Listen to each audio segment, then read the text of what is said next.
नमस्कार दोस्तों। सांख्य दर्शन पर हम लोग इस समय चर्चा कर रहे हैं और सांख्य दर्शन पर जब चर्चा करते हैं तो प्रकृति और पुरुष का जो विशिष्ट संबंध इन दोनों के मध्य है, इसको स्पष्ट करते करते सांख्य दर्शन का भी विकास हो गया और सांख्य दर्शन के अनुसार प्रकृति का भी विकास हो गया। हम लोगों ने अब तक सांख्य दर्शन में सत्कार्यवाद पढ़ा। सत्कार्यवाद के बाद हमने प्रकृति पढ़ा। प्रकृति के बाद हमने इसके त्रिगुणात्मक संबंध को पढ़ा और आज हम सांख्य दर्शन में पुरुष को पढ़ेंगे। तो आइए, सांख्य दर्शन में इंग्लिश मीडियम में मैं इसको करा चुका हूं, तो हिंदी मीडियम वालों को जो है सबसे पहले पुरुष कराएं। पहले हम लोग हिंदी मीडियम में करेंगे and then we will do it in English medium. पुरुष पुरुष कैसे है।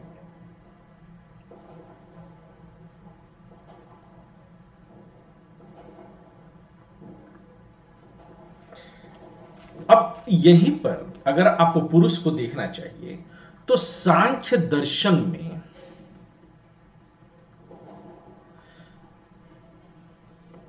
इसकी विशिष्टता क्या। सांख्य दर्शन में सांख्य दर्शन द्वैतवादी है। यह बात हम लोग पहले भी चर्चा कर चुके हैं। द्वैतवाद के अनुसार द्वैत दो हैं और द्वैतवाद के अनुसार दो स्वतंत्र क्या है, दो स्वतंत्र तत्व हैं। ये दो स्वतंत्र तत्व कौन कौन से हैं। एक तो आपकी त्रिगुणात्मक प्रकृति है और दूसरा आपका पुरुष। अब पुरुष प्रकृति हम लोगों ने पढ़ लिया है। पुरुष क्या है। अगर पुरुष की विशिष्टताओं को हम देखें तो सांख्य दर्शन अपने पुरुष को कैसा मानता है, तो यह हम कह सकते हैं कि दूसरा स्वतंत्र तत्व पुरुष है सांख्य दर्शन में। और यह पुरुष कैसा है, यह चेतन है। प्रकृति कैसी है, प्रकृति अचेतन है, तो पुरुष कैसा है, चेतन है या आत्म तत्व है। बड़ा बढ़िया इन दोनों के बीच का संबंध है। यह कैसा है, चेतन है, पुरुष है। हम ये भी कह सकते हैं कि यह जो सांख्य दर्शन का पुरुष है, इसका जो है विषयी है। यह कैसा है, यह विषयी है। यह कैसा है, यह ज्ञाता है। यह कैसा है, यह अनुभविता है।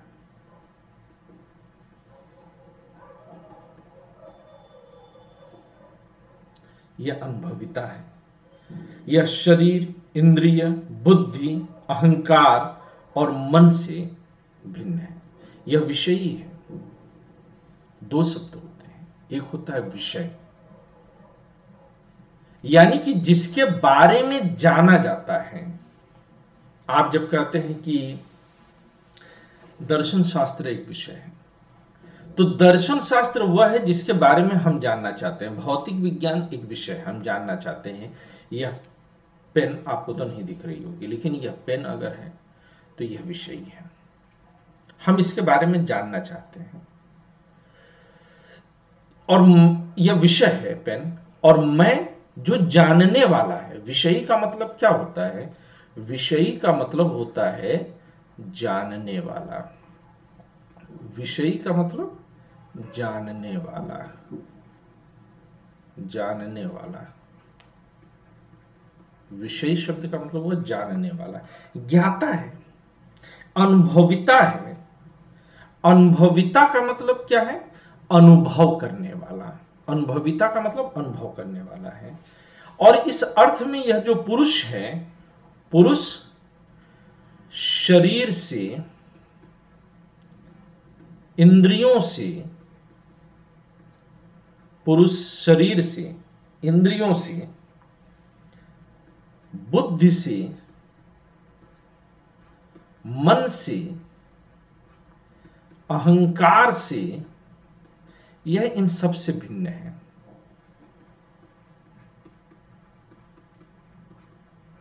शरीर, इंद्रिय, बुद्धि, मन, अहंकार यह सबसे भिन्न है। यह इनमें से किसी जैसा भी नहीं है।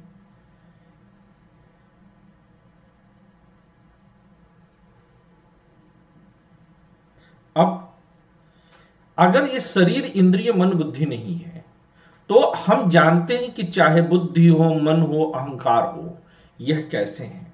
यह चैतन्य तत्व है। तो हम ये भी कह सकते हैं कि सांख्य का पुरुष, हम पुरुष के बारे में और क्या बता सकते हैं कि सांख्य का पुरुष चेतन द्रव्य नहीं है।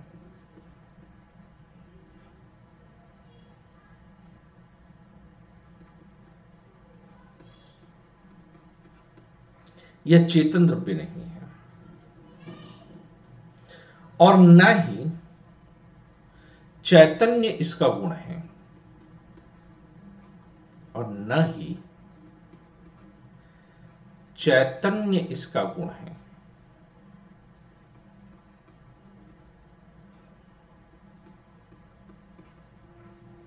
और चैतन्य इसका गुण भी नहीं है। अब आप कहेंगे कि ये तो सर आप जो है बड़ा कॉन्ट्राडिक्टरी बात बता रहे हैं। एक तरफ आप ये कह रहे हैं कि चैतन्य इसका गुण है, यह चैतन्य है, और दूसरी तरफ आप ये भी कहने की कोशिश कर रहे हैं कि यह चेतन द्रव्य नहीं है। तो वस्तुतः यह किसी द्रव्य के रूप में नहीं है। जब हम किसी चीज को द्रव्य कहते हैं तो द्रव्य कहने का मतलब क्या है कि वह स्थान घेरता है, उसका कुछ वजन होता है। तो कहते हैं ना तो ये स्थान घेरता है और ना ही इसका कोई वजन होता है, यह स्थान से, वजन से यह भिन्न होता है। ये बड़ा इसका इंपॉर्टेंट है। और चैतन्य इसका गुण है, नहीं है। तो फिर ये क्या है? तो कहते हैं कि यह जो पुरुष है यह चैतन्य स्वरूप है। यह चैतन्य स्वरूप है। चैतन्य स्वरूप कहने का मतलब क्या है कि चैतन्य उसका स्वभाव है। कहने का मतलब क्या हुआ कि चैतन्य इसका स्वभाव है।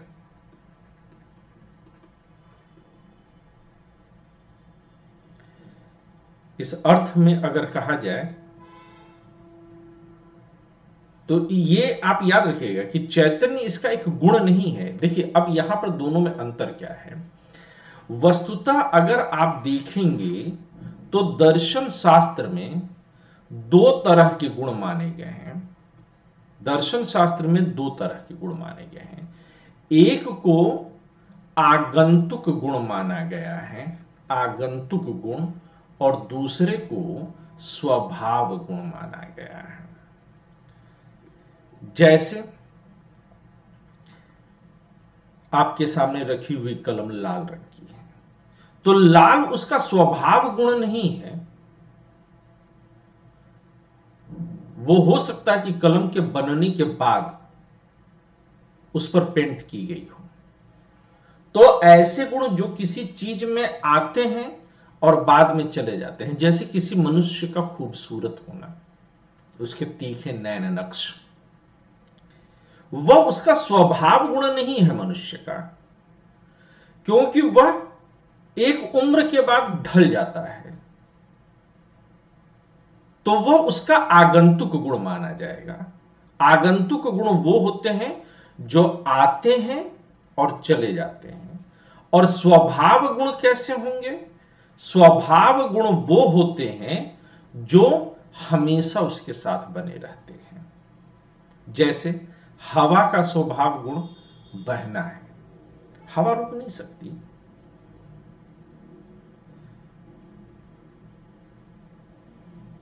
तो स्वभाव गुण ऐसे होते हैं जो किसी वस्तु के प्रारंभ से अंत तक उसके साथ रहते हैं, उसके बगैर उस वस्तु की कल्पना करना असंभव है।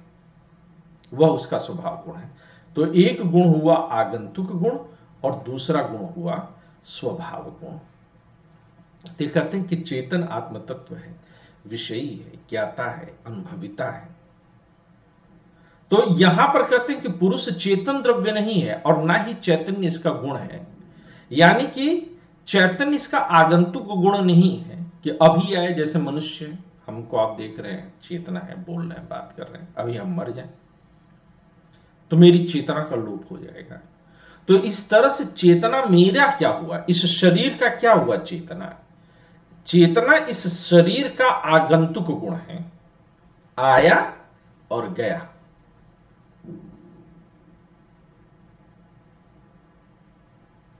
लेकिन अपने वस्तुतः स्वरूप में मेरा आत्मा, जिसे न जलाया जा सकता है, न काटा जा सकता है, न मारा जा सकता है, न जन्मता है जो न मरता है, ये जो गुण आत्मा का है, ये इसका स्वभाव गुण है। तो कहते हैं कि पुरुष में, अब पुरुष का मतलब आदमी नहीं, आप आत्मा के तौर पर समझ सकते हैं, जीवात्मा के तौर पर। तो कहते हैं कि चेतना द्रव्य या इसका गुण नहीं है, यानी कि यह आगंतुक गुण जैसा नहीं है, आगंतुक गुण नहीं है।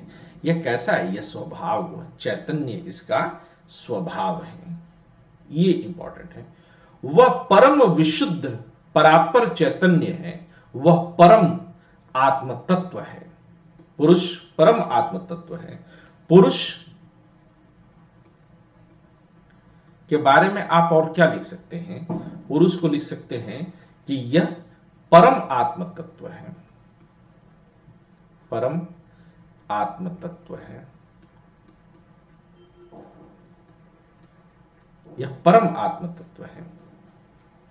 यह पारमार्थिक ज्ञाता या दृष्टा है। पुरुष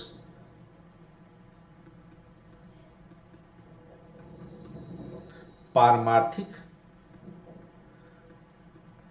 ज्ञाता या दृष्टा है। पुरुष समस्त ज्ञान का अधिष्ठान है, यानी कि वो सब ज्ञान को जानने वाला है, समस्त ज्ञान का अधिष्ठान है। यानी कि जो ज्ञान प्राप्त होता है वो किसको होता है, पुरुष को ही होता है, वो समस्त ज्ञान का अधिष्ठान है। समस्त ज्ञान ही नहीं, पुरुष समस्त अनुभव का, जो अनुभव होता है वह भी, उसका भी जो आधार है, जिसको वह अनुभव होता है, वह भी पुरुष है। पुरुष स्वतः सिद्ध है। पुरुष स्वतः सिद्ध है, यानी कि पुरुष को आप सिद्ध नहीं कर सकते, और ना ही पुरुष के होने पर आप संदेह व्यक्त कर सकते हैं, क्योंकि संदेह व्यक्त करने के लिए किसी ज्ञानी का, किसी चिंतक का होना आवश्यक है, किसी चेतना का होना आवश्यक है। और इसलिए आप जब संदेह भी करते हैं तो संदेह करता कोई ना कोई तो होगा ही ना। तो संदेह करता अगर है तो वही पुरुष है।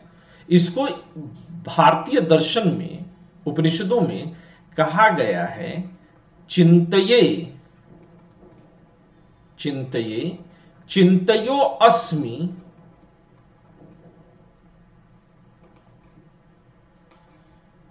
चिंतयो अस्मि। ये चिंतये चिंतयो अस्मि शब्द का प्रयोग किया गया है। इसका मतलब क्या हुआ, इसका मतलब हुआ कि चिंता करने से ही चिंतनकर्ता का अस्तित्व सिद्ध हो जाता है। इसी को बाद में फ्रांसीसी दार्शनिक रेने डेकार्ट कहते हैं कॉगिटो एर्गो सम, यानी कि संदेह करने से संदेहकर्ता का, इसको ऐसे भी लिख सकते हैं, I doubt therefore I am. अगर मैं संदेह करता हूं तो संदेहकर्ता के नाते मेरा अस्तित्व अपने आप सिद्ध हो जाता है। इसी बात को जो है सांख्य दर्शन, हालांकि इस तरह के शब्दों का प्रयोग सांख्य दर्शन नहीं करता है, लेकिन मूल रूप से सांख्य दर्शन इसी तरफ आपको जाते हुए दिखाई देता है, जब वो कहता है कि चिंतये चिंतयो अस्मि, कॉगिटो एर्गो सम। इसी को कहते हैं कि कि वह स्वतः सिद्ध है। इसका भी मतलब है कि स्वतः सिद्ध होना, इसका मतलब भी है कि स्वतः सिद्ध होना, वह स्वतः सिद्ध है, वह स्वप्रकाश है।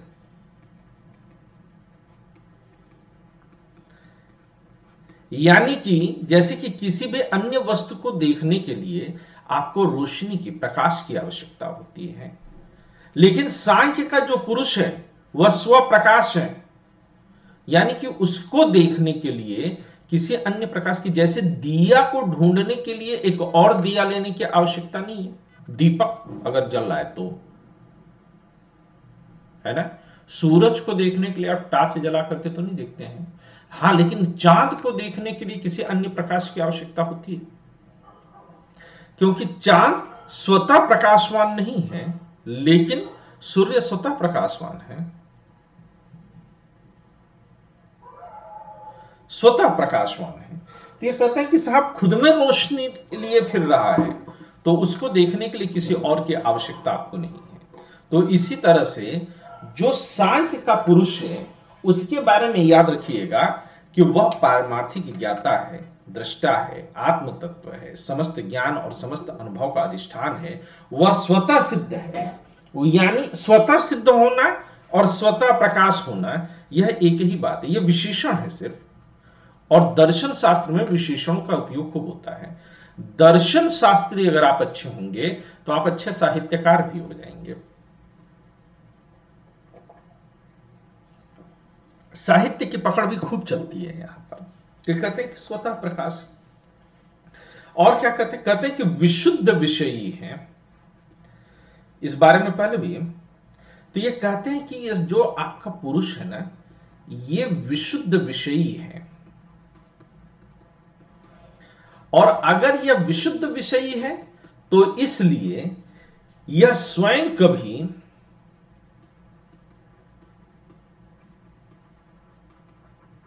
ये जानने वाला है, इसलिए स्वयं कभी विषय, यह स्वयं कभी विषय या ज्ञेय नहीं बन सकता, या ज्ञेय नहीं बन सकता।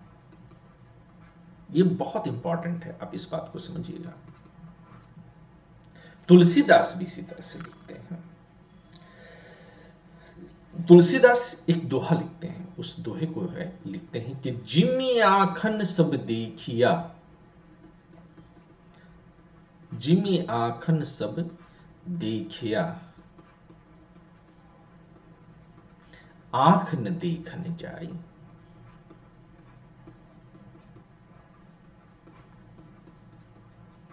कि जिन आंखों के जरिए हम सब कुछ देखते हैं, उन आंखों को कैसे देखते हैं। आप आईने में अगर देखेंगे तो आप उसका प्रतिबिंब देखेंगे, किसी और की आंखों को अगर आप देखेंगे तो वह किसी और की आंखें होंगी, लेकिन आप अपनी आंखों से जिस समस्त संसार को देखते हैं उसे आप स्वयं कैसे देखेंगे। बृहदारण्यक उपनिषद में इसी पर लिखते हैं कि विज्ञाता खान अरे केन बिजानियात, कि जिसके जरिए, यानी कि जिस आत्मा के जरिए आप सबको जानते हैं उसे स्वयं आप कैसे जानेंगे। तो जिसके जरिए आप सब कुछ जानते हैं आप उसे स्वयं कभी नहीं जानेंगे। यह विशुद्ध विषय, क्योंकि जो सभी विषयों को जानने वाला है उसे खुद कैसे जाने, उसे तो नहीं जान सकते ना। तो पुरुष विशुद्ध विषयी है, यह स्वयं विषय या कभी ये नहीं बन सकता, यह साक्षी है। पुरुष कैसा है? साक्षी है। साक्षी का मतलब किसी चीज का गवाह होना है। तो इस संसार में जो कुछ भी घटित हो रहा है अगर मैं उसको जानता हूं तो मैं गवाह हूं कि मेरे आंखों के आगे ये हुआ। मैं साक्षी हूं, मैं गवाह हूं हर एक चीज का। यह कूटस्थ नित्य है। यह कैसा है? यह नित्य है। पुरुष नित्य है, न मरता है न मिटता है न जन्मता है, तो यह नित्य है। पुरुष और कैसा है ये सब आप लोग मत लिखिएगा, ये आप मत लिखिएगा अभी, ये सुनने के लिए है। नित्य है, लेकिन साथ में ही ये बड़ा महत्वपूर्ण है, अब यहां से समझिएगा कि यह निष्क्रिय है।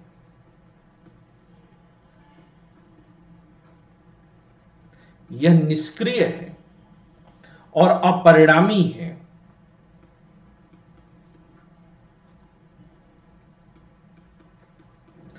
अब प्रकृति का आप देखिए, प्रकृति परिणामी है। प्रकृति के तीनों गुणों को अगर उठा करके देखेंगे तो प्रकृति कैसी मिली साहब? प्रकृति तो परिणामी है, इवोल्यूशन है प्रकृति में, विकास होता है प्रकृति का।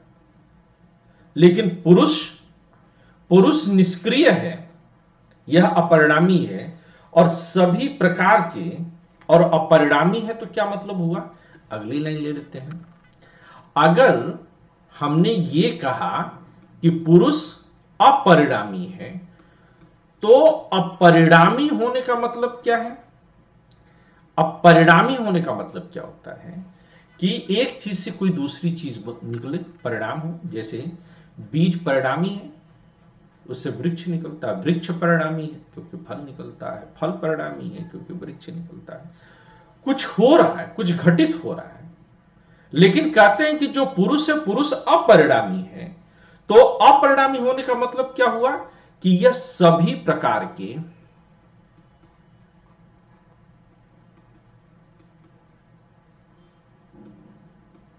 यह सभी प्रकार के परिणाम,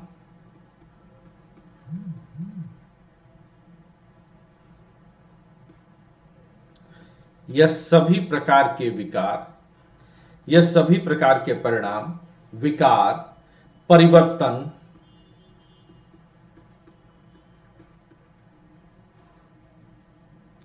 तथा क्रिया से,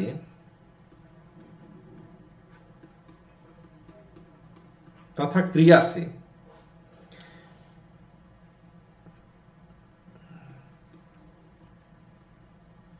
सर्वदा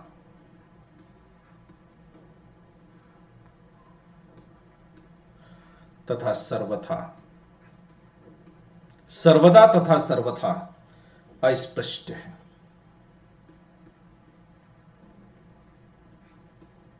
यानी उससे छुआ भर भी नहीं गया है, टच होकर के भी नहीं पुरुष से। यानी कि जितने परिवर्तन मेरे सामने हो रहे हैं, लोग जन्म ले रहे हैं, मर रहे हैं, सरकारें बन रही हैं, गिर रही हैं, लोग पास हो रहे हैं, लोग फेल हो रहे हैं, ये सब कुछ जो परिवर्तन हो रहा है वो मेरे सामने हो रहा है।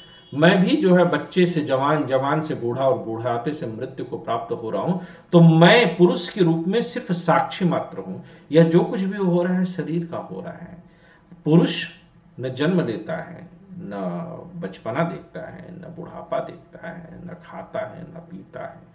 पुरुष किसी भी प्रकार के परिवर्तन से, किसी भी विकार से अछूता रहता है। अस्पष्ट का मतलब अछूता रहता है। अब चाहे तो अच्छी हिंदी भी लिख सकते हैं, अछूता रहता है,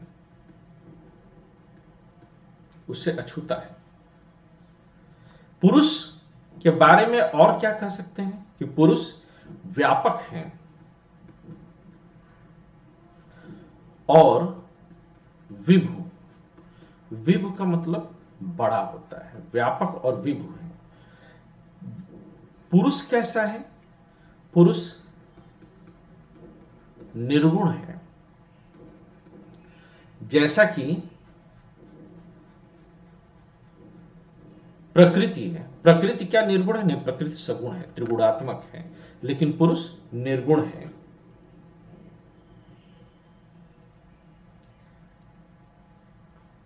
पुरुष कार्य कारण भाव से भी परे है, कारण कार्य भाव से परे है। ना तो यह किसी का कारण है और ना ही किसी का कार्य है। जैसे प्रकृति मूल कारण है, लेकिन पुरुष कारण नहीं। तो यह कारण कार्य भाव से परे है। नित्य होने से, क्यों? क्योंकि कहते हैं कि नित्य होने से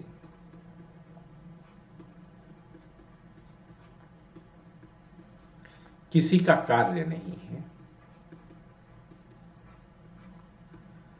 किसी का कार्य नहीं, क्योंकि नित्य है, अजन्मा है।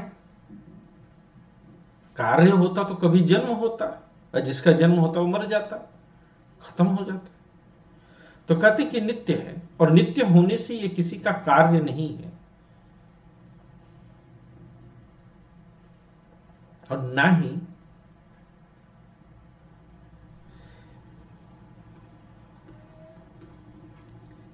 किसी का कारण है, क्योंकि कारण अगर होगा तो परिवर्तन होगा। तो ये कहते हैं कि कारण भी नहीं है। यानी कि आप ये कह सकते हैं कि कारण कार्य भाव से परे होने का मतलब ये भी है कि ना तो किसी से उत्पन्न हुआ है, न तो किसी से उत्पन्न हुआ है। इसी बात को हम लिख सकते हैं, न तो किसी से उत्पन्न हुआ है और ना ही किसी को उत्पन्न करता है।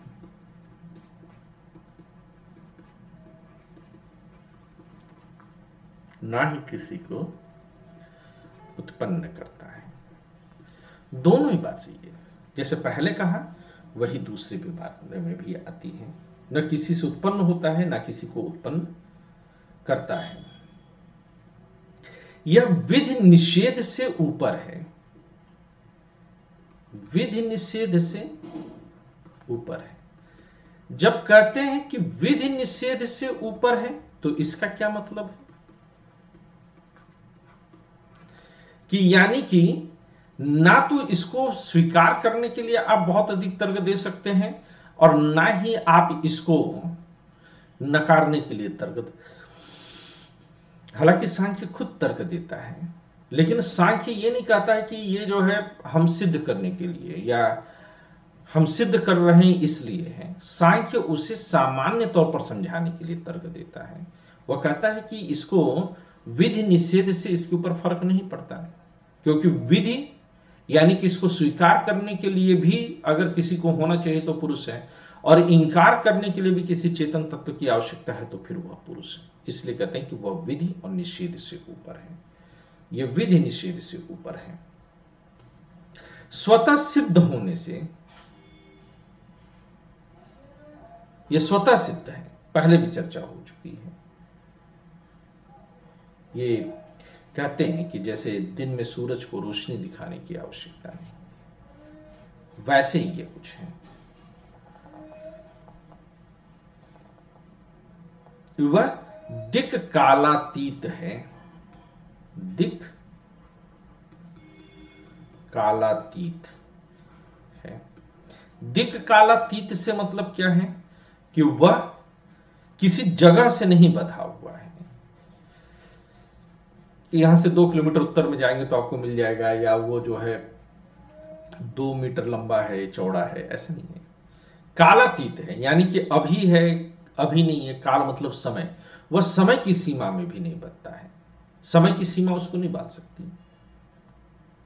अगर समय की सीमा बांध देती तो जो कुछ भी समय के अंदर है वह परिवर्तनशील है। तो कहते हैं कि पुरुष समय में भी नहीं बंधा है।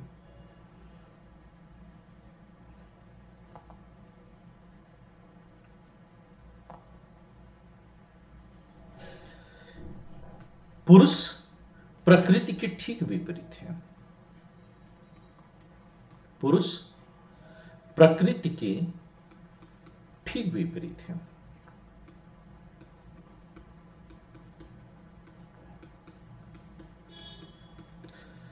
तो प्रकृति के ठीक विपरीत होने के कारण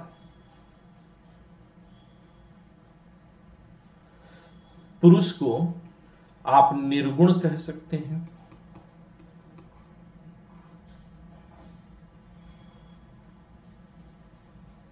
है ना।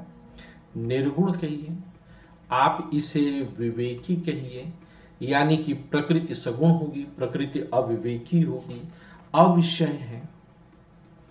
यानी कि प्रकृति फिर क्या होगी, प्रकृति विषय हो जाएगी। असामान्य है, चूंकि आपकी प्रकृति सामान्य है इसलिए असामान्य है। असामान्य है, चेतन है, और कैसा है, अपरिणामी है।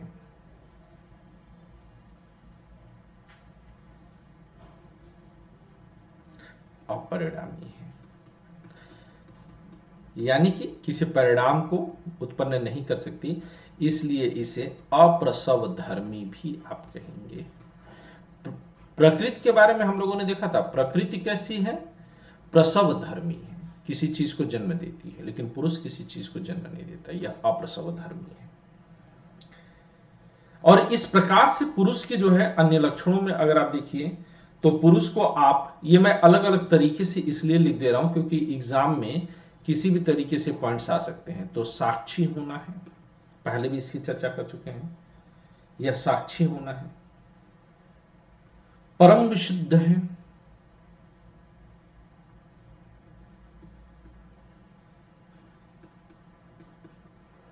यानी कि किसी चीज की मिलावट नहीं है, जैसे कि प्रकृति त्रिगुणात्मक है, ये किसी चीज का मिलावट नहीं है, आत्यंतिक दुख रहित है, आत्यंतिक यानी कि किसी भी प्रकार का दुख इसको नहीं है, यह आत्यंतिक दुख रहित है, यह तटस्थ है या उदासीन है, ना तो सुखी है और ना ही दुखी है, दोनों से ऊपर है, राग द्वेष शून्य है, राग द्वेष शून्य है। आपका पुरुष कैसा है, राग द्वेष शून्य है। आपका पुरुष कैसा है, आपका पुरुष दृष्टा है, आपका पुरुष ज्ञाता है, आपका पुरुष अकर्ता है, यानी कि वस्तुतः कुछ करने वाला नहीं है, आपका पुरुष परिणामों से रहित है।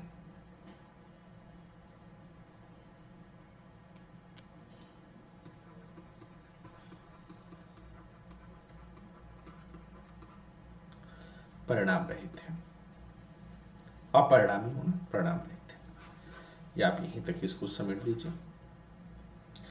अब सांख्य ने पुरुष की सत्ता को सिद्ध करने के लिए,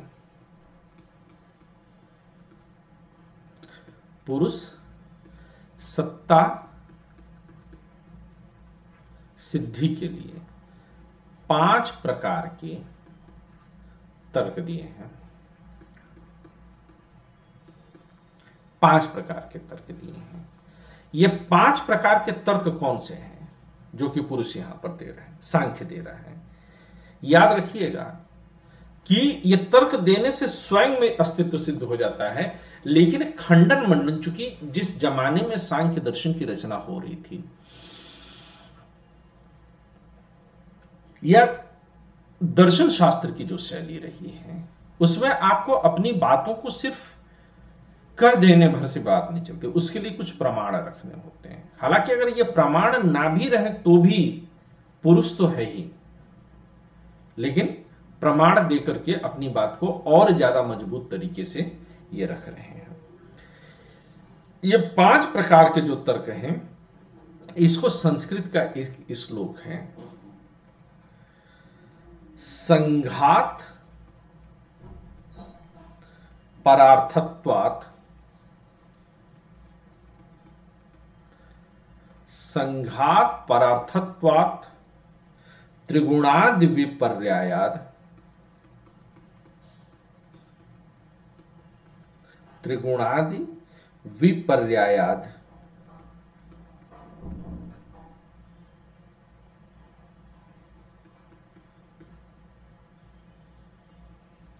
विपर्यायाद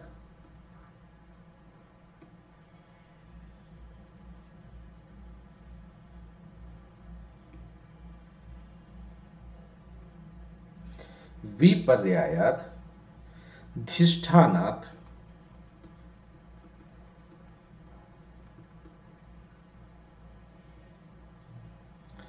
त्रिगुणादि विपर्यायाद धिष्ठानात् पुरुषोस्ति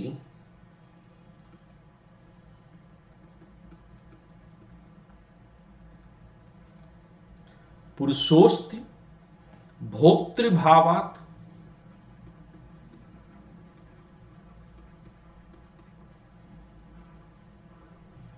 भोक्तृभावात् कैवल्यार्थम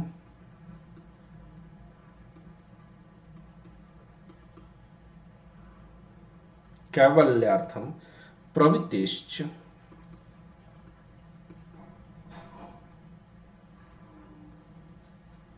प्रवितेश्च यानी कि संघात परार्थत्वात्, यह एक तर्क हुआ। त्रिगुणादि विपर्यायात्, यह दूसरा तर्क हुआ। अधिष्ठानात्, यह तीसरा तर्क हुआ। अधिनष्ट। चौथा तर्क जो है यह भोक्तृभावात् है, और पांचवा तर्क कैवल्यार्थ प्रवितेश्चम है। ये 5 प्रकार के तर्क हैं।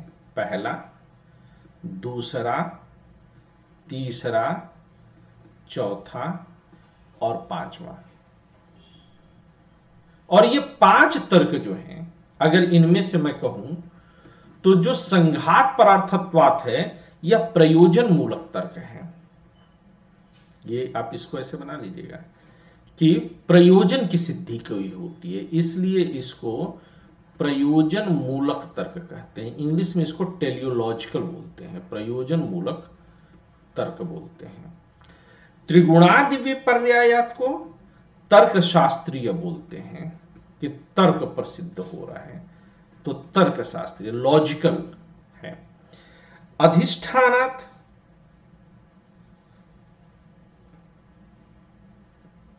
यह सत्ता मूलक है।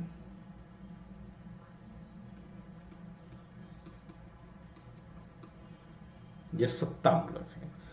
भोक्तृभावात् के बारे में कहें तो यह नीति शास्त्रीय तर्क है। अभी इसकी डिटेल भी करते हैं। और कैवल्यार्थ प्रवितेश्च, यह आध्यात्मिक है। तो ये 5 प्रकार के तर्क जो देते हैं, पहला प्रयोजन मूलक तर्क है, दूसरा तर्क शास्त्रीय तर्क है, तीसरा सत्ता मूलक तर्क है, चौथा नीति शास्त्रीय तर्क है, और पांचवा आध्यात्मिक तर्क है।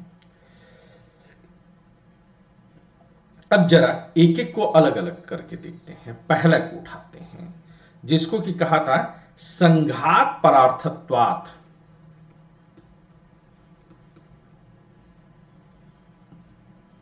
संघात परार्थत्वात्।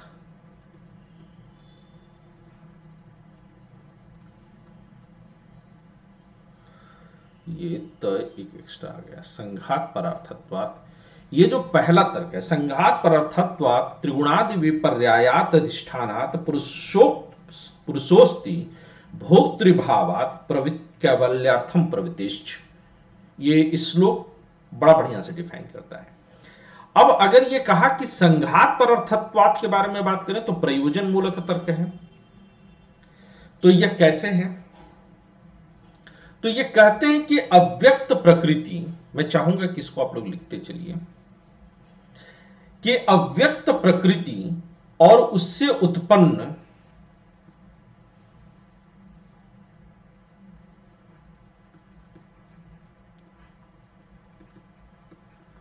अव्यक्त प्रकृति और, थोड़ा तेज मैं लिख रहा हूं, मैं बोल करके भी लिख रहा हूं, और उससे उत्पन्न संघात रूपी, संघात का मतलब जब दो चीजें आपस में जुड़ती हैं तो संघात,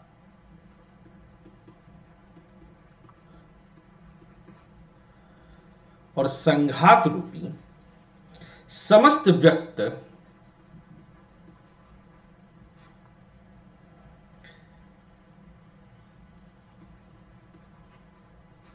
कार्य समूह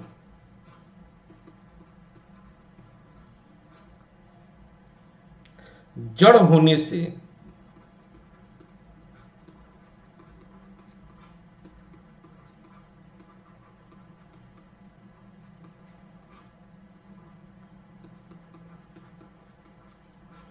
अपने लिए नहीं है। यानी कि प्रकृति जो है कैसी, जड़ है, और जड़ चीजें, रास्ते में रखा हुआ पत्थर अपने आप के लिए नहीं है, कोई और है जो चेतना जिसके अंदर होगी वो उस पत्थर से गढ़ करके या तो मूर्ति बना देगा, उस पत्थर को गढ़ करके वो हथियार बना सकता है, उस पत्थर को गढ़ करके वह कुछ और काम में ला सकता है। तो प्रत्येक जड़ चीज को कोई ना कोई चेतन चीज उपभोग के लायक बनाती है। प्रत्येक जड़ चीज की सार्थकता तभी है जबकि कोई उसको भोगे। आप बहुत पढ़े लिखे हैं लेकिन आपकी पढ़ाई किसी काम की नहीं है, आप उसका यूज ही नहीं करते हैं, तो आपके पढ़े लिखे होने का कोई मतलब नहीं है, आपकी पढ़ाई लिखाई का कोई वैल्यू नहीं है। तो ये कहते हैं कि जो कोई भी जड़ चीज है उसका कोई ना कोई उपभोग करता होगा, तभी तो जो है उसकी जो है सत्ता सिद्ध होगी। नहीं है, अपितु उनकी सत्ता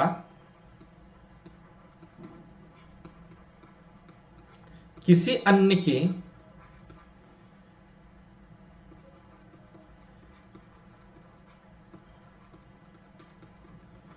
प्रयोजन के लिए है, किसी अन्य के प्रयोजन के लिए है। जो चेतन हो,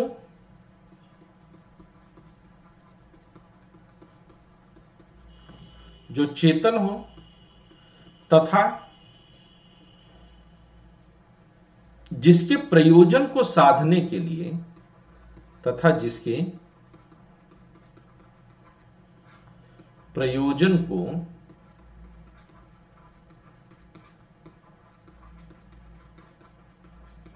साधने के लिए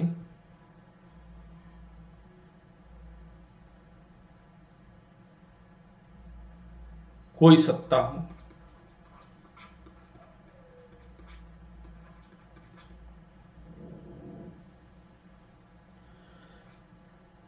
कहते हैं कि स्वयं प्रकृति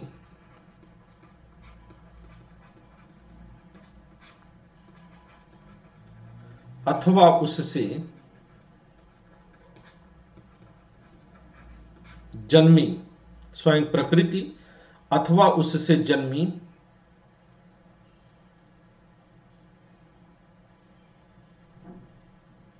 कार्य समूह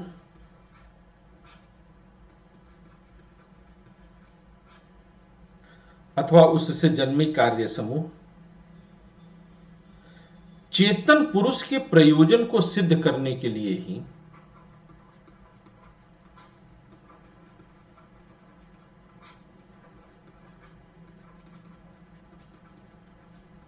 चेतन पुरुष के प्रयोजन को सिद्ध करने के लिए ही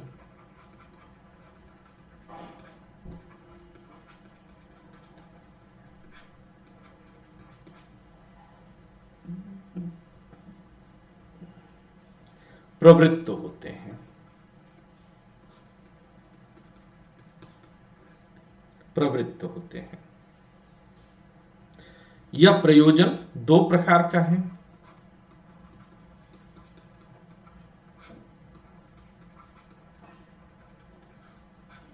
यह प्रयोजन दो प्रकार का है, भोग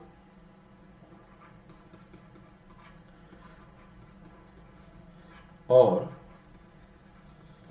अपवर्ग या मोक्ष।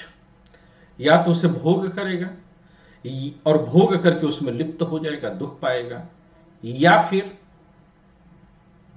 वह उनके से निर्लिप्त होकर के स्वयं को मुक्त करा करके मोक्ष को पा जाएगा।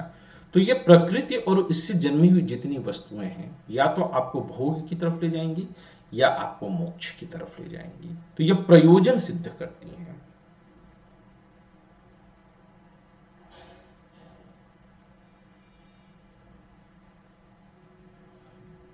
तो कहते हैं कि प्रकृति, आगे लिखिएगा,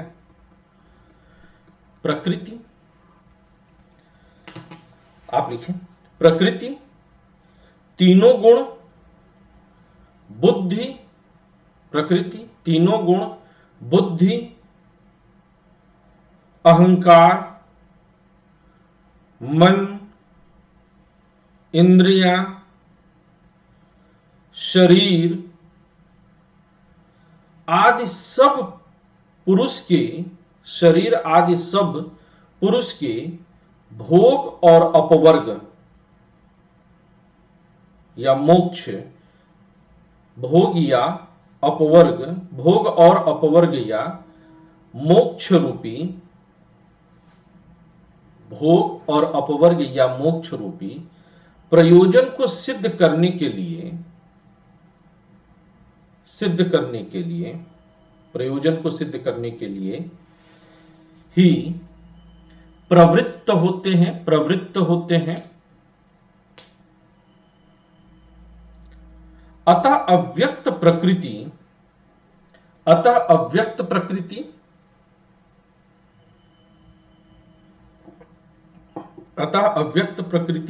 तथा व्यक्त कार्य समूह से सर्वथा भिन्न चेतन पुरुष की सत्ता सिद्ध होती है। चेतन पुरुष की सत्ता सिद्ध होती है। यह प्रयोजन मूलक तर्क है।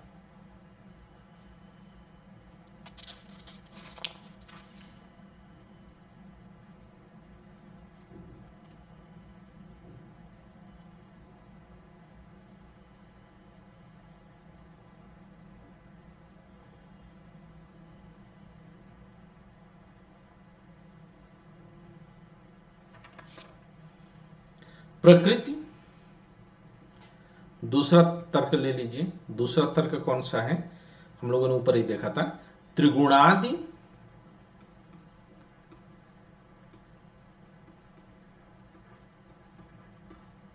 विपर्यायात।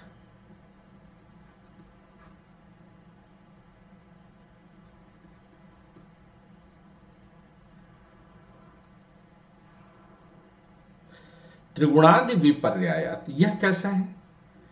पीछे हम लोगों ने पहले देखा था, यह प्रयोजन मूलक तर्क है। इसको आप लोग लिखिएगा, मैंने शायद बोला था यह प्रयोजन मूलक तर्क है। तो दूसरा तर्क कैसा है? दूसरा तर्क हम लोगों ने पहले ही चर्चा कर रखा है कि यह कैसा है, यह तर्क शास्त्रीय है। इसमें लिखिएगा कि अव्यक्त प्रकृति, दूसरे का जो है शुरू करिएगा, अव्यक्त प्रकृति तथा व्यक्त कार्य समूह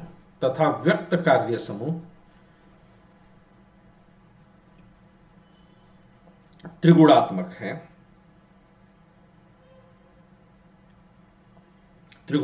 है।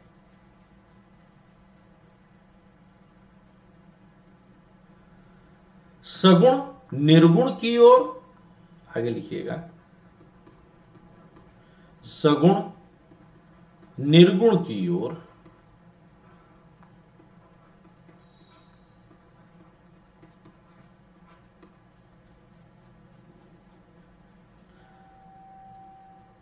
तथा त्रिगुण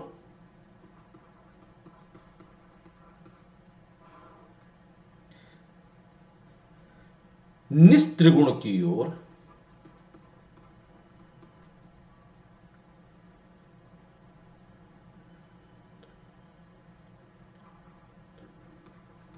निस्त्रिगुण की ओर, ये कई बार अटक जाती है पेन, निस्त्रिगुण की ओर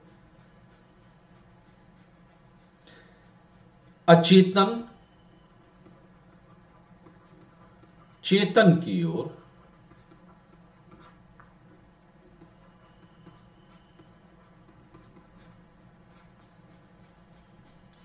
तथा परिणामी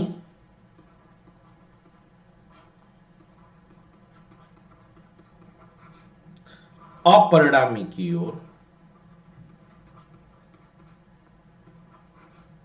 तथा परिणामी अपरिणामी की ओर अनिवार्यतः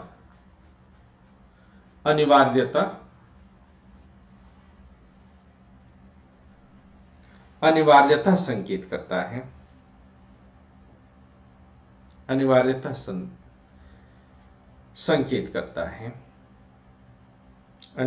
संकेत करता है। यह निस्त्रिगुण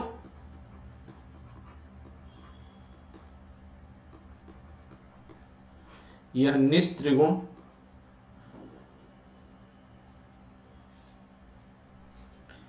अपरिणामी चेतन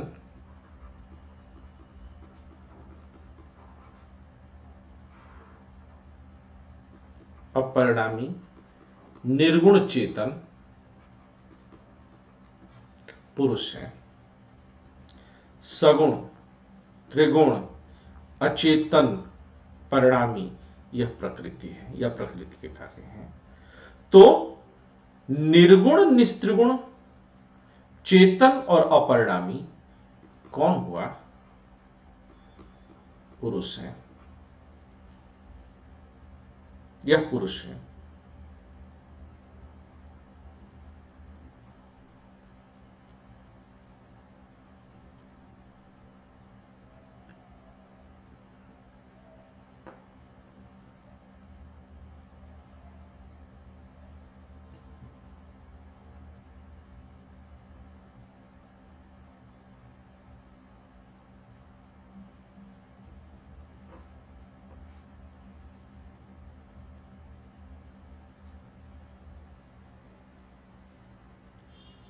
चेतन है।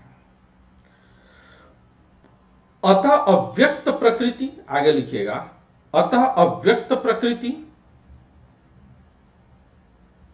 अतः अव्यक्त प्रकृति तथा व्यक्त कार्य समूह से, तथा व्यक्त कार्य समूह से नितांत विपरीत, से नितांत विपरीत निर्गुण निर्गुण अपरिणामी अपरिणामी चेतन पुरुष की सत्ता, चेतन पुरुष की सत्ता सिद्ध होती है। अतः अव्यक्त प्रकृति तथा व्यक्त कार्य समूह से नितांत विपरीत निर्गुण अपरिणामी चेतन पुरुष की सत्ता सिद्ध होती है। यह कौन सा है तर्क? यह तर्क शास्त्रीय तर्क है। यह कैसा तर्क है? यह तर्क शास्त्रीय तर्क है। अब तीसरा पॉइंट इसी पर ले लीजिए आप। तो यह कैसा है? अधिष्ठानात्। हम लोगों ने जो संस्कृत का श्लोक देखा था तो उसके हिसाब से यह अधिष्ठानात् है। अधिष्ठानात् में क्या लिखेंगे कि हमारा लौकिक ज्ञान, हमारा लौकिक ज्ञान सुख दुख का अनुभव, हमारा लौकिक ज्ञान सुख दुख का अनुभव बुद्धि अहंकार या मनोमूलक हमारी सारी चित्त वृत्तियां, बुद्धि अहंकार या मनोमूलक हमारी सारी चित्त वृत्तियां ऐसे लिखेंगे।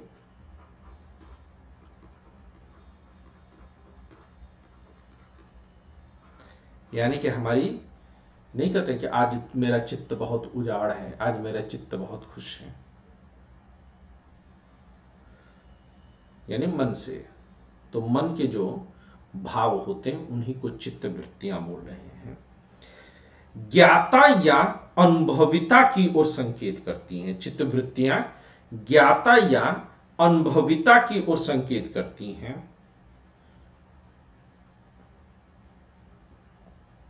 जो समस्त ज्ञान और अनुभव का अधिष्ठान है, जो समस्त ज्ञान और अनुभव का अधिष्ठान है।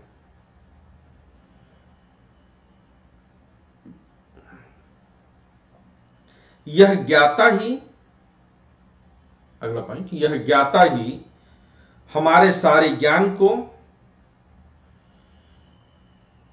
यह ज्ञाता ही हमारे सारे ज्ञान को, सारी चित्त वृत्तियों को,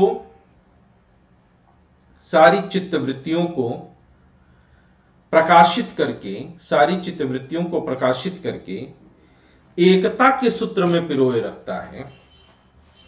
एकता के सूत्र में पिरोए रखता है।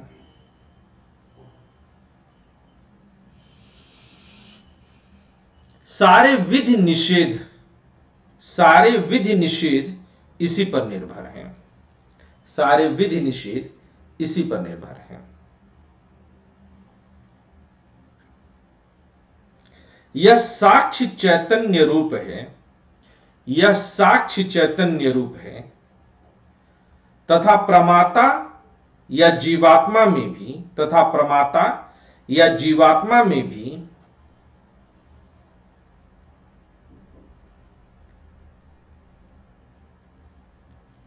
इसी का चैतन्य प्रकाशित है, इसी का चैतन्य प्रकाशित है।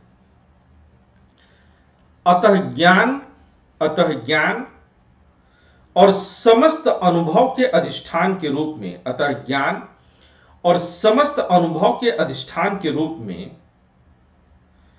पुरुष की सत्ता सिद्ध होती है, पुरुष की सत्ता सिद्ध होती है।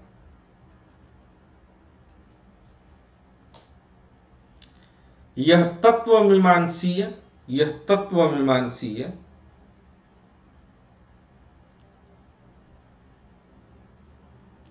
या सत्ता मूलक तर्क है, यह तत्वमीमांसीय या सत्ता मूलक तर्क है।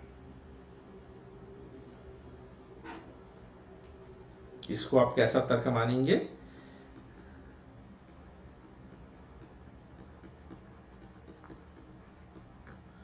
तत्वमीमांसीय या सत्ता मूलक तर्क है। चौथा पॉइंट लिखिएगा। चौथा क्या है? भोक्तृभावात्,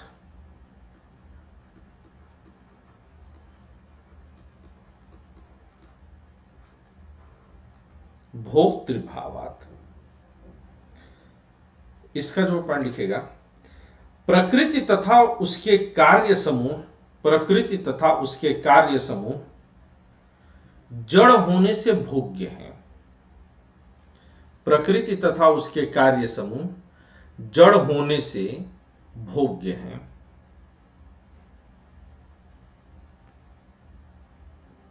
वे स्वयं अपना उपभोग नहीं कर सकते, वे स्वयं अपना उपभोग नहीं कर सकते।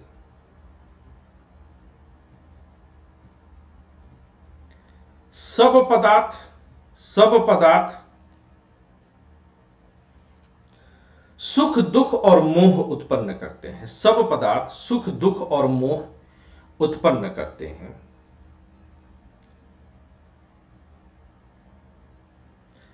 किंतु इनका भोगने वाला भी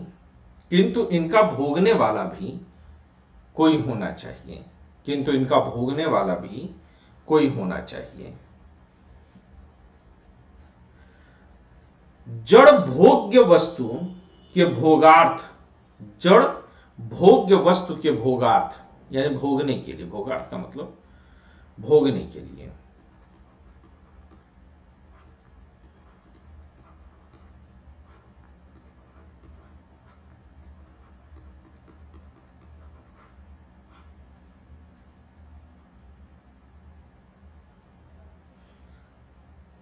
जड़ भोग्य वस्तु कर दीजिए, मैंने आपको भोग्य वस्तु बोला। जड़ वस्तु फल है, नदी का पानी है, यह भोग्य है। तो इनको भोगने के लिए भोगार्थ चेतन भोक्ता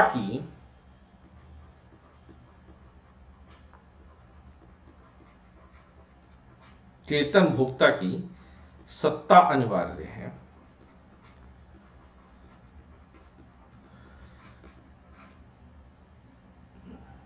यह चेतन भोक्ता पुरुष है, यह चेतन भोक्ता पुरुष है। अतः पुरुष की सत्ता सिद्ध होती है, अतः पुरुष की सत्ता सिद्ध होती है। यह नीति शास्त्रीय तर्क है, यह नीति शास्त्रीय तर्क है। और पांचवा, कैवल्यार्थम प्रवृत्तिश्च, कैवल्यार्थम प्रवृत्तिश्च। कुछ देर तक लिखने के बाद हाथ सेट हो जाता है। कैवल्यार्थम प्रवृत्तिश्च, कैवल्यार्थ मतलब भोग के लिए जो प्रयत्नशील है। कुछ आध्यात्मिक स्वभाव के, इसमें लिखिएगा, कुछ आध्यात्मिक स्वभाव के ज्ञानी पुरुषों में, कुछ आध्यात्मिक स्वभाव के ज्ञानी पुरुषों में कैवल्य या मोक्ष की प्राप्ति के लिए, कैवल्य या मोक्ष की प्राप्ति के लिए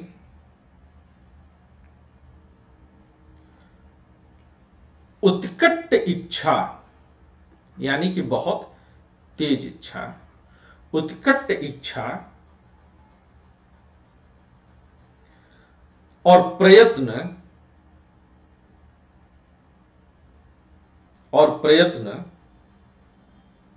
दृष्टिगत होता है, और प्रयत्न दृष्टिगत होता है। विविध दुख की आत्यंतिक निवृत्ति, यानी कि दुख का एकदम से समाप्त हो जाना, विविध दुख की आत्यंतिक निवृत्ति को कैवल्य कहा गया है। विविध दुख की आत्यंतिक निवृत्ति को कैवल्य कहा गया है। दुख का अनुभव तो सभी को होता है, आगे लिखिएगा, दुख का अनुभव तो सभी को होता है, और सभी किसी न किसी रूप में, और सभी किसी न किसी रूप में दुख मिटाने का प्रयास भी करते हैं, दुख मिटाने का प्रयास भी करते हैं। लेकिन कुछ ज्ञानी लोग होते हैं जो इस दुख की आत्यंतिक निवृत्ति को के लिए प्रयास करते हैं, और कुछ ज्ञानी लोग होते हैं जो इस दुख की आत्यंतिक निवृत्ति के लिए प्रयास करते हैं। मतलब कुछ लोग चाहते हैं कि फौरी तौर पर दुख समाप्त हो जाए, और कुछ लोग चाहते हैं कि जड़ से ही समाप्त हो जाए। यह प्रकृति पुरुष के विवेक ज्ञान से संभव है, यह प्रकृति और पुरुष के विवेक ज्ञान से संभव, यानी कि हम समझें कि प्रकृति क्या है और पुरुष क्या है, और ये जो दुख है वह प्रकृति के कारण है, पुरुष इनसे निर्लिप्त है। जब हम ये समझते हैं तभी हम मोक्ष की ओर जाते हैं। अतः पुरुष की स्वतंत्र सत्ता सिद्ध होती है, अतः पुरुष की स्वतंत्र सत्ता सिद्ध होती है।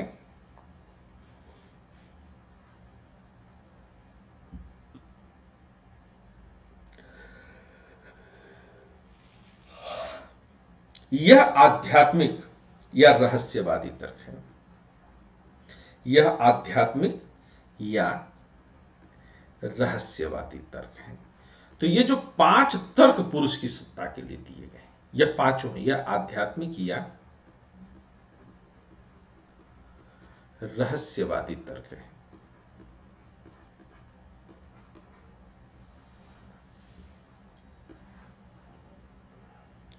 अब जरा आगे लिखिएगा, पैरा बदल करके,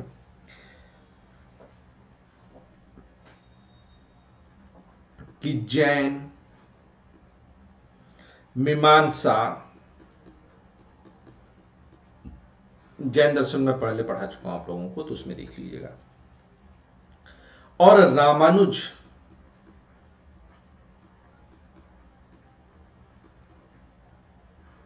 जैन, मीमांसा और रामानुज के मतों के समान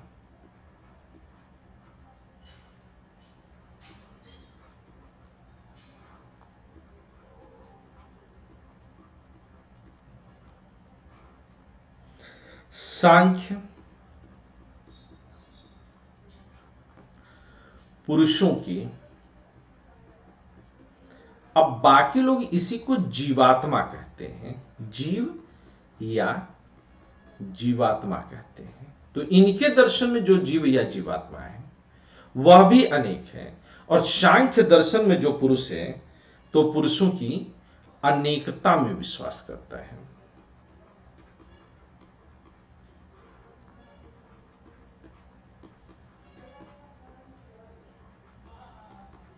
अनेकता में विश्वास करता है। इसलिए सांख्य का जो पुरुष दर्शन है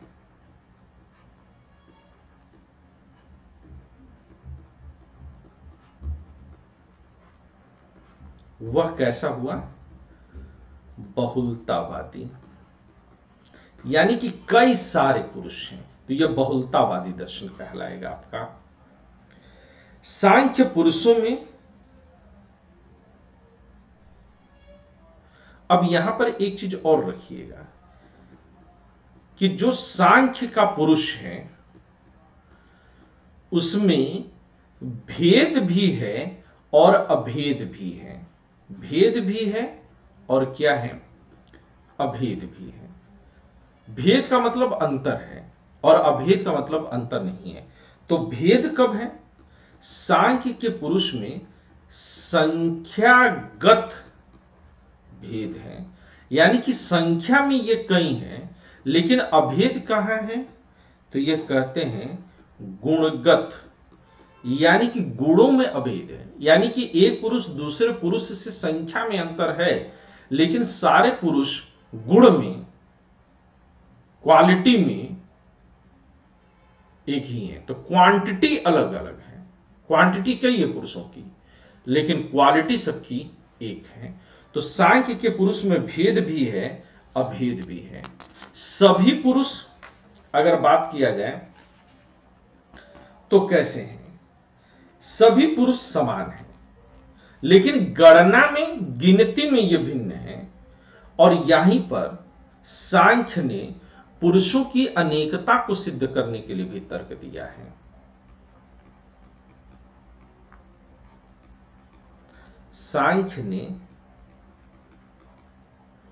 पुरुषों की अनेकता को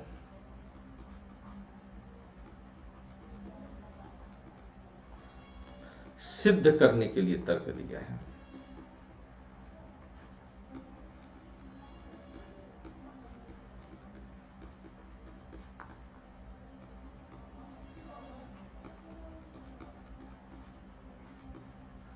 सिद्ध करने के लिए तर्क दिया है। और यह तर्क कौन से हैं,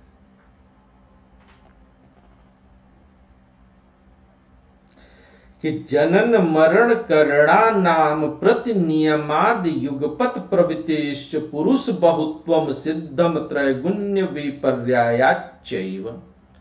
तर्क क्या है, जनन मरण,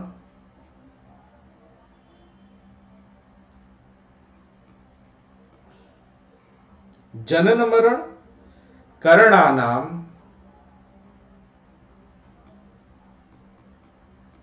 जनन मरण करणानाम प्रतिनियमाद युगपत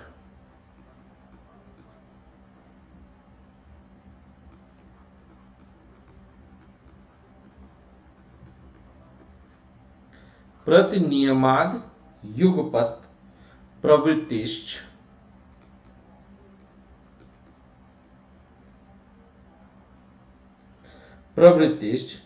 पुरुष बहुत्वम सिद्धम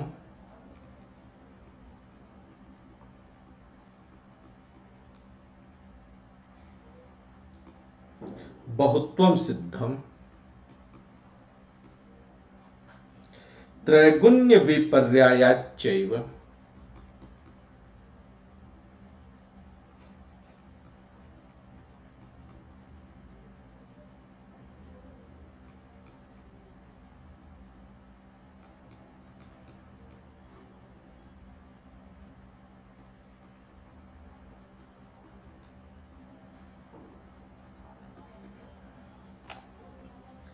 यह सांख्य कारिका में दिया हुआ है।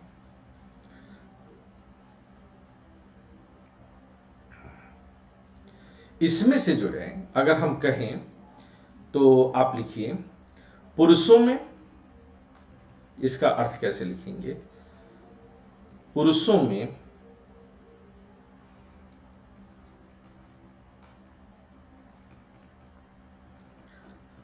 जन्म और मरण अलग अलग होता है। ऐसा तो नहीं कि अगर एक ही पुरुष होता है तो एक के जन्म लेने से सबका जन्म होता है, एक के मरने से सब मर जाते हैं। तो लेकिन एक मर रहा है, एक जी रहा है, कोई मर रहा है, कोई जी रहा है, तो इसका मतलब ये है कि यह कई हैं। तो पुरुष के जन्म से, मरण से, और तीसरा कहते हैं कि इंद्रियों के का भेद, यानी कि अब जैसे कि किसी को जो है समोसा बहुत अच्छा लगता होगा, तो किसी को उतना अच्छा नहीं लगता है। तो इंद्रियों का भेद स्पष्ट रूप से प्रतीत होता है, इंद्रियों का भेद स्पष्ट रूप से प्रतीत होता है। विभिन्न पुरुषों का जन्म अलग अलग होता है,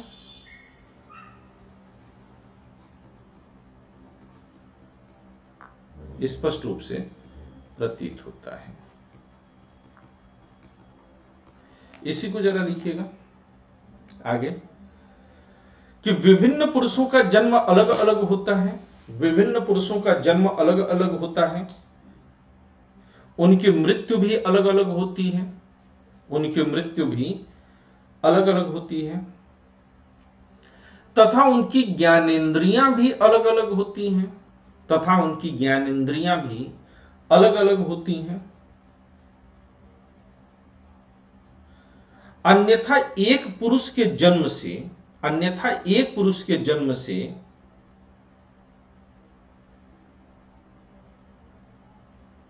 सबका जन्म और एक की मृत्यु से सबकी मृत्यु हो जाती है।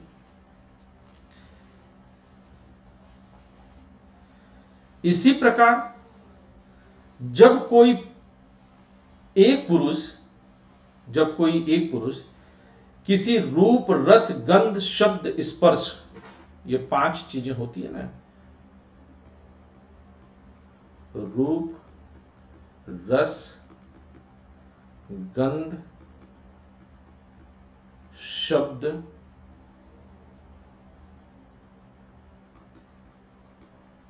स्पर्श, इसको कौन देखता है? आंखें देखती हैं। इसको कौन चखता है? जुबान चखती है। इसको कौन जो है सूंघता है? नाक सूंघती है। इसको कौन सूंघता है? कर्ण सूंघता है। इसको कौन स्पर्श करता है? त्वक करता है, त्वचा आपकी करती है। तो ये कहते हैं कि रूप, रस, गंध, शब्द, स्पर्श का अनुभव करता हो तो सब पुरुषों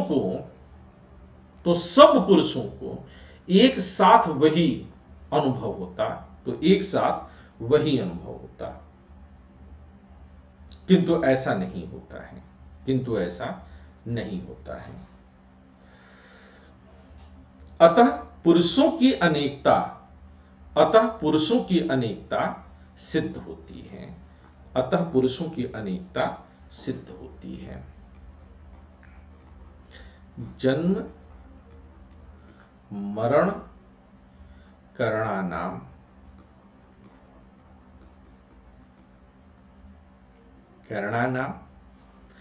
प्रतिनियमात्। तो ये 3 तर्क जो है आप एक ही लाइन में आपने लिख लिया, ठीक है ना। जन्म मरण करणानाम 5 तर्क देने हैं।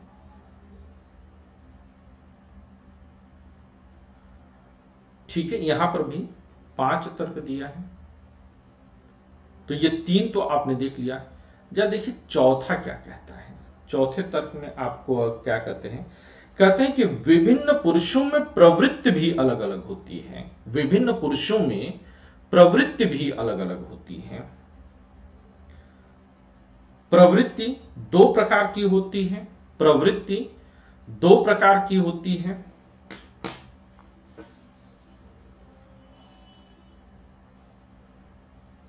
एक तो कर्मेंद्रियों द्वारा कृत शारीरिक, एक तो कर्मेंद्रियों द्वारा कृत शारीरिक तथा वाचिक कर्म, वाचिक बोलने वाला, शारीरिक तथा वाचिक कर्म, और दूसरी अंतःकरण द्वारा कृत मानसिक कर्म।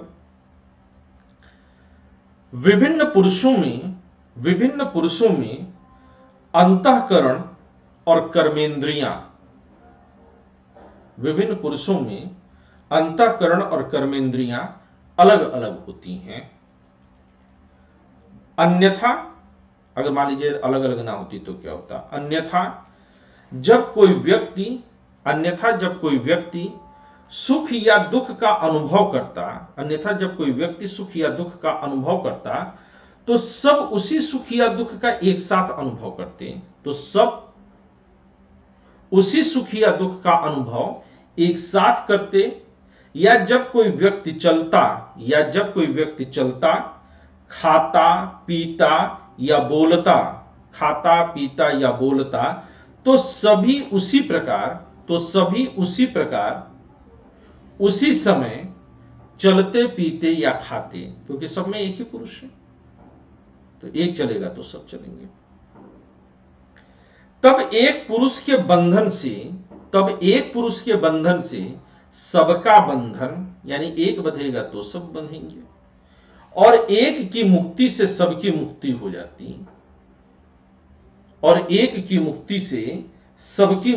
जाती, किंतु ऐसा नहीं होता।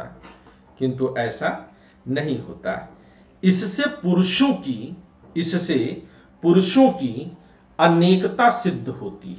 पुरुषों की अनेकता सिद्ध होती है।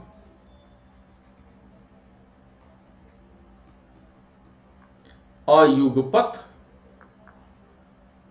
प्रवृत्तिश्च,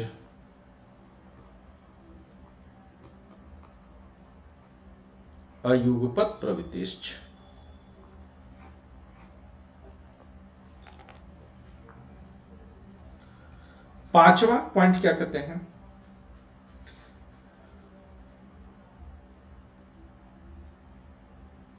ये जो त्रैगुण्य विपर्यायचैव अंत में लिखाया है, उसी को लेते हैं कि मुक्त पुरुषों में केवल संख्यागत भेद है, तथा स्वरूपतः वे समान हैं। बद्ध पुरुषों में संख्यागत और गुणगत दोनों प्रकार के भेद हैं। जो प्रकृति के साथ बंधे हुए हैं, तो मेरा गुण किसी और के गुण से भिन्न है, लेकिन जो मुक्त पुरुष से पीछे लिखाया गया है, पीछे देखिए अगर आप यहां पर, आपको याद होगा, तो ये कहा गया है कि सांख्य पुरुष में संख्यागत भेद तो है लेकिन गुणगत भेद नहीं है, लेकिन यह मुक्त पुरुषों में है। यानी कि जब प्रकृति का बंधन नहीं है, प्रकृति से अगर आप बंधे हैं, ये यहां पर लिखिएगा, आप इसको देखिएगा कि एक तरफ मुक्त पुरुष है, यानी कि आप कह लीजिए मोक्ष प्राप्त, और दूसरी तरफ बद्ध पुरुष है, यानी कि बंधन में जो बंधा हुआ पुरुष है। इनमें तो मुक्त पुरुष में संख्यागत भेद तो है ही, संख्यागत भेद है, लेकिन गुणगत भेद नहीं है।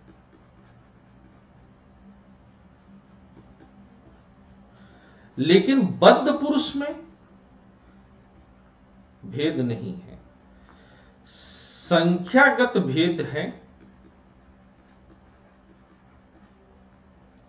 और साथ में गुणगत भेद भी है, क्योंकि मेरा गुण औरों के गुण से भेद है। तो यहां पर दोनों तरह का भेद पाया जाता बद्ध पुरुष में, है ना, क्योंकि यहां पर प्योर पुरुष है, यहां पर पुरुष धन प्रकृति है, और प्रकृति में गुणगत भेद भी है, इसलिए बद्ध पुरुष में दोनों का अंतर आ जाता है। किंतु बद्ध पुरुष में संख्यागत एवं गुणगत दोनों प्रकार के भेद हैं। किसी पुरुष में सत्वगुण का प्राधान्य है, किसी पुरुष में सत्वगुण का प्राधान्य यानी कि अधिकता है, किसी में रजोगुण का, और किसी में तमोगुण का, और किसी में तमोगुण का। अतः तीनों गुणों के अनुपात में न्यूनाधिक्य यानी कम ज्यादा, न्यूनाधिक्य कम या ज्यादा के भेद के कारण, न्यूनाधिक्य के भेद के कारण प्रत्येक शरीर के अधिष्ठाता पुरुषों में, यानी कि प्रत्येक शरीर में जो पुरुष है, जो जीवात्मा है, अधिष्ठाता पुरुषों में भेद सिद्ध है। यानी कि जो त्रिगुण की मात्रा है वह सब में अलग है, भेद सिद्ध होता है। अतः पुरुषों की अनेकता सिद्ध है। अतः पुरुषों की अनेकता सिद्ध है। इसको आप क्या लिखेंगे? त्रैगुण्य विपर्यायात, त्रैगुण्य विपर्यायात चैव। तो आज मैं केवल पुरुष की जो है व्याख्या करके आप लोगों को छोड़ दे रहा हूं। अब आगे इंग्लिश मीडियम और हिंदी मीडियम दोनों में मुझे बंधन और मोक्ष, ये दो टॉपिक और पढ़ाने हैं। तो अगला जो क्लास लूंगा उसमें जो है हिंदी या इंग्लिश मीडियम जैसा भी रहेगा मैं बता दूंगा। तो बारी बारी से दोनों क्लासेस में लेता रहूंगा, आप लोग को बताता रहूंगा। ठीक है, तो अगली क्लास का मैं आप लोग को शेड्यूल बता दूंगा। आज के लिए बस इतना ही दोस्तों। शुक्रिया दोस्तों। आशा